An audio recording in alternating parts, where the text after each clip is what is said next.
Have you ever wondered how trying to save the planet could, technically land you in handcuffs? Welcome to This Explainer. Today, we're unpacking a really fascinating contradiction that sits right at the intersection of environmentalism, property law, and everyday ethics. We're diving into a very modern paradox, how the simple act of trying to save the environment from massive food waste can literally make you a criminal in the eyes of the state. It's a huge issue that's gaining traction worldwide, mostly because, sustainability is on everyone's mind. Yet our legal frameworks sometimes penalize the exact actions that are just trying to help. To really grasp why this is such a heated issue, we first have to wrap our heads around the sheer scale of the problem. 18 million.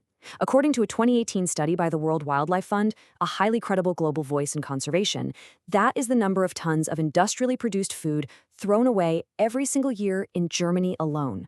18 million tons. Let's try to picture what that actually looks like. Imagine thousands upon thousands of heavy freight trucks, just packed to the brim with perfectly good groceries, driving straight into a landfill day after day. It's an absolutely staggering volume of waste, and it completely sets the stage for everything we're about to discuss. Now, it's super easy to assume that food waste is mostly a consumer issue, right? Like leftovers shoved to the back of the fridge or those vegetables we all forget about in the crisper drawer.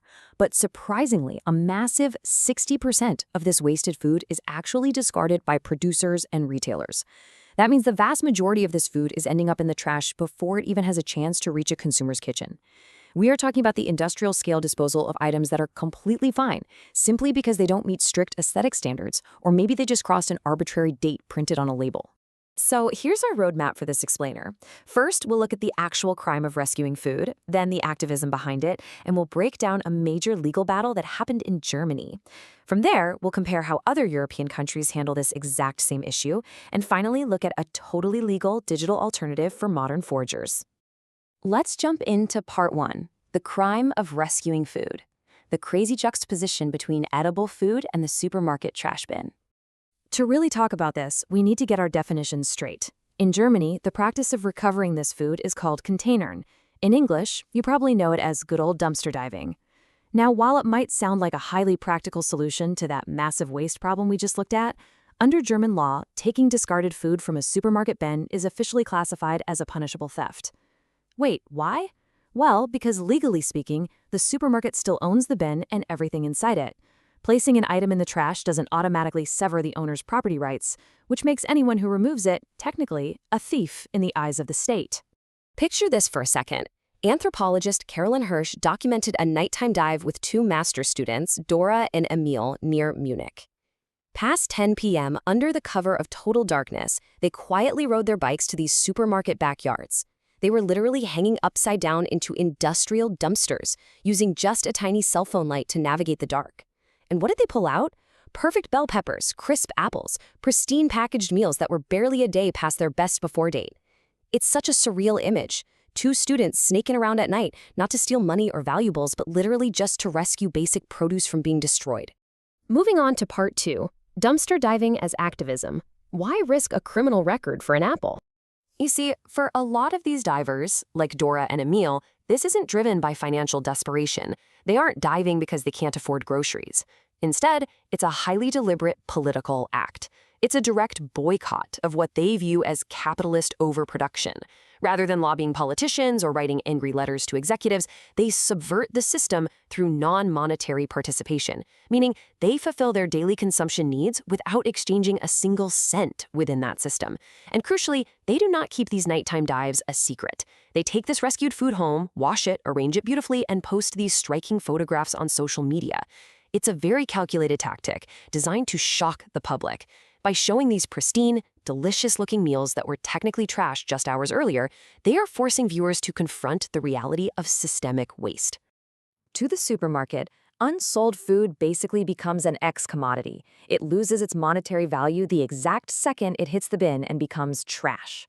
But to the activists, this is not valueless waste. It is wasted value. Just think about the hidden wealth contained in a single discarded apple.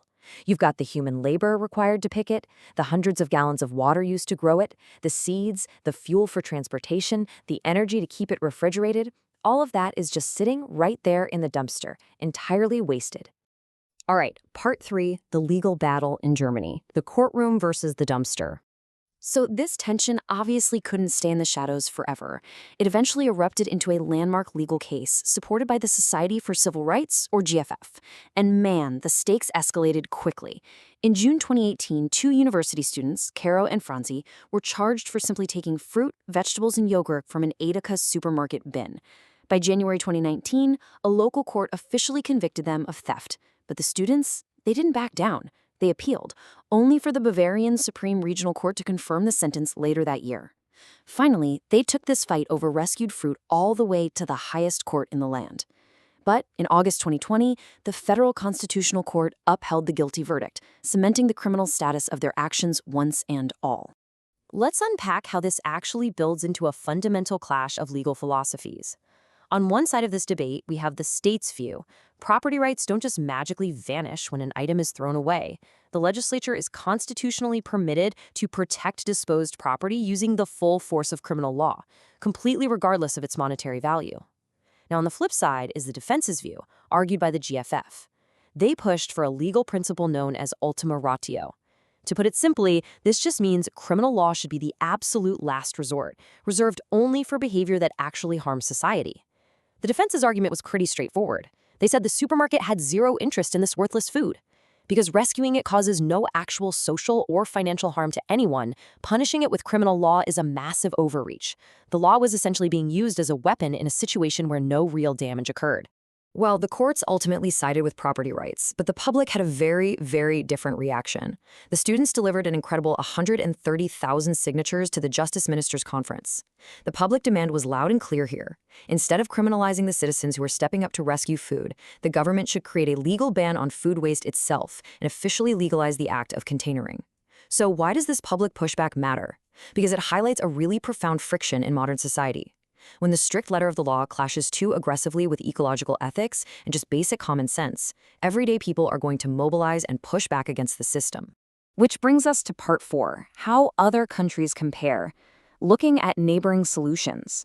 When we look right next door to Germany, the legal landscape shifts entirely, showing us that this paradox is definitely not unsolvable. In Germany, as we know, it's heavily prosecuted as theft.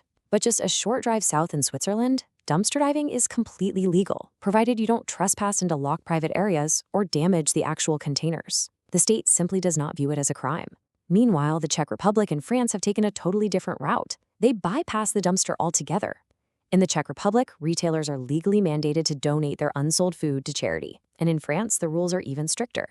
Any supermarket larger than 400 square meters is legally obliged to partner with a charity to distribute their excess food. It's just so fascinating to see how closely connected European neighbors can look at the exact same ecological paradox and arrive at completely opposing legal frameworks. Finally, Part 5, a legal alternative. Enter the Moondrobs platform.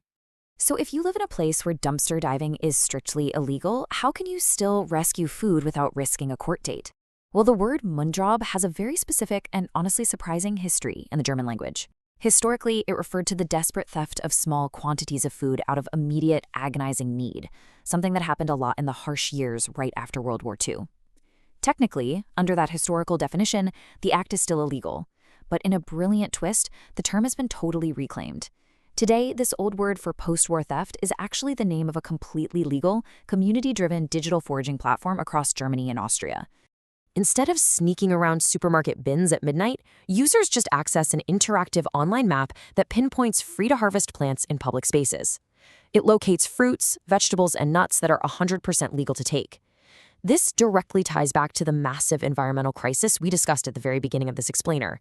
By offering a local, zero-waste alternative to, say, plastic-wrapped exotic fruits that are shipped thousands of miles across the globe, the platform promotes a sustainable fruit commons, where nature's bounty is shared openly, legally, and ecologically. Of course, a shared commons only really works if everyone plays their part, right? So the platform relies on a few core pillars of community responsibility. First off, always check the map to verify the location. Second, never trespass on private property or wander into protected nature reserves. Third, it's all about harvesting respectfully, making sure you leave enough for others, not stripping a tree bare, and really only taking what you genuinely need for personal use. And finally, the community thrives on give and take. Users are encouraged to contribute back by sharing their own new discoveries on the map and even helping out to prune and maintain the plants. It basically takes the rebellious, activist spirit of food rescue and transforms it into an entirely legal, community-building tool. To see how this actually works out in the real world, let's look at writer Benedikt Schweigel. He decided to test the platform in the city of St. Pölten, Austria. He was pretty skeptical at first, expecting to maybe find a single picked-over currant bush if he was lucky. Instead, after just a 10-minute bike ride from his home, he discovered an absolute bounty. I'm talking lush currants, plump plums, wild rose hips, and even a massive walnut tree, all completely legal and available for harvest right in his local neighborhood. It totally changed his perspective on the hidden abundance surrounding our daily lives. We have gone on quite a journey today, from the dark shadows of supermarket bins all the way to the highest constitutional courts in Germany, and finally to digital maps guiding us to public fruit trees. As we wrap up this explainer, I want to leave you with one final kind of provocative thought to mull over.